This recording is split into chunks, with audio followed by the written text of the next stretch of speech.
Vous êtes à la recherche d'un outil de visioconférence qui fonctionne sur toutes les plateformes, qui est puissant, qui est facile à utiliser et qui est gratuit? Vous savez, des fois, le beau bon pas cher, ça existe.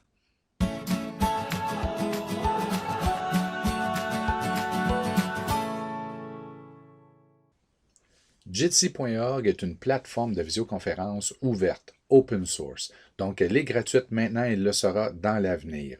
Elle fonctionne très bien. Pour l'instant, elle n'a pas de problème de sécurité. Donc, c'est une belle solution si vous désirez faire de la visio avec vos collègues, vos élèves. Donc, allons-y, on va faire une démonstration. C'est un bref survol de l'interface de quelques-unes des fonctionnalités. Donc, moi, je vais prendre le lien qui est déjà inscrit ici dans l'outil prof de la commission scolaire. Je le copie dans la barre en haut et je n'ai ensuite, après la barre oblique, qu'à ajouter le nom de la chambre que je désire utiliser. Donc, essayez d'utiliser un nom quand même assez original, mais facile à taper. Dans mon cas, pour que ça aille plus vite, je me suis déjà fait un raccourci qui est intitulé barre oblique Michel Tremblay. Donc, je vais démarrer la conversation, la visio. Il va y avoir un message d'erreur au niveau de la caméra parce que j'utilise déjà la caméra pour cet enregistrement, mais vous n'aurez pas ce message. Et maintenant, je n'aurai qu'à prendre ce lien et l'envoyer aux autres avec qui je veux discuter. Donc, j'utilise un Chromebook comme second appareil. Vous pouvez voir. Je vais désactiver le micro pour être sûr de ne pas avoir d'écho. Donc, c'est ça. On a l'appareil, ça fonctionne. Nous sommes en visio. On peut aller jusqu'à facilement 200, mais ça fonctionne très bien. Maintenant, voici l'interface de Jitsi. Si vous désirez partager votre écran, c'est ici. On va y revenir avant la fin. Vous avez levé la main. Donc, quand vous voulez avoir la parole, vous levez la main. S'il y a un modérateur, il va pouvoir attribuer les droits de parole. Ensuite, vous avez toujours accès à une fenêtre de clavardage. Vous pouvez activer et désactiver le micro. Même chose pour la caméra. Vous avez le mode vignette ou encore le mode de la personne que vous allez voir en gros de l'animateur qui est ici. Vous avez l'info. Si vous avez manqué votre coup pour envoyer le lien, vous pouvez le recopier-coller. Vous pouvez aussi faire un appel téléphonique. Il y a moyen de changer. En ce moment, c'est un numéro qui est aux États-Unis. Mais si vous faites plus de numéros, vous allez avoir ici les numéros qui apparaissent avec le Canada, qui est un numéro en Ontario, je crois. Donc, ça prend un forfait interurbain. Donc, vous avez de l'info ici. Ensuite, on arrive au nerf de la guerre, les 3 points, le fameux hot dog. Si jamais votre interface elle est en anglais, venez sur Settings, dans More, vous pouvez la transformer en français canadien même. Je ne sais pas c'est quoi la différence entre français et français canadien. Il y a peut-être plus d'anglicisme dans le français, mais prenez un des deux, ça va déjà être très bien. Et vous pouvez déjà configurer votre salle, votre visio. Si vous désirez que tous les participants débutent en sourdine avec les micros éteints, vous n'avez qu'à mettre le crochet. Même chose si vous désirez désactiver les vidéos. Donc, c'est à vous. Okay? Tous les participants me suivent. Si vous voulez toujours être la personne qu'on va voir dans la rencontre, vous mettez le crochet là. Dans Profil, on vous suggère d'inscrire votre nom, ou en tout cas au moins votre prénom.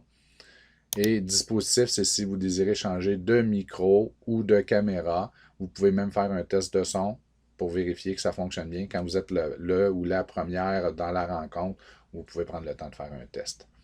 D'accord? Donc, à vous de faire le tour. Vous allez avoir une interface en français si ce n'était pas déjà le cas. Vous avez des fonctionnalités comme brouiller mon arrière-plan. Là, je ne peux pas l'utiliser puisque ma caméra ne fonctionne pas. On est ici dans l'enregistrement. Mais vous pouvez gérer la qualité. À vous de faire le tour. C'est vraiment génial. Il n'y a pas grand-chose que ça ne fait pas. Et vous avez même les statistiques des intervenants. Vous pouvez savoir qui a parlé combien de temps. Donc, qui a pris la parole et a parlé combien de temps. C'est assez incroyable. Un défaut, si on peut l'appeler comme ça, de la plateforme, c'est oui, vous pouvez enregistrer, mais vous allez avoir besoin d'un compte Dropbox pour ce faire. Donc, si vous en avez déjà un, On utilisait ça il y a quand même quelques années. À ce moment-là, il n'y a pas de problème. Sinon, vous pouvez en ouvrir un gratuit. Vous allez enregistrer dans Dropbox et vous pourrez télécharger le fichier de Dropbox vers votre ordinateur pour le partager aux collègues si vous désirez enregistrer. C'est une manipulation de plus, mais considérant que c'est un produit gratuit qui n'a pas vraiment de limitation, c'est quand même très bien. Et vous avez aussi un bouton pour fermer le micro de tout le monde si vous désirez le faire. Là, si jamais des gens de la difficulté ne comprennent pas comment fermer leur micro, vous pouvez le faire pour eux. Donc, c'est aussi simple que ça. Vous pouvez partager une vidéo YouTube. Donc, vous entrez le lien et les gens vont voir la vidéo sur YouTube à leur poste. Donc, bonne utilisation de. Il n'y a pas plus à dire, c'est ça, hein? C'est bonne utilisation de Jitsi. Ah oui, pour le partage d'écran. C'est vrai, j'avais dit que je reviendrais. Donc, on clique sur partage d'écran. Ici, j'ai 3 écrans de branchés, donc je vais choisir le bon écran. Par exemple, si je veux partager cet écran. Et voilà, c'est fait. L'écran est partagé. Donc, à la prochaine.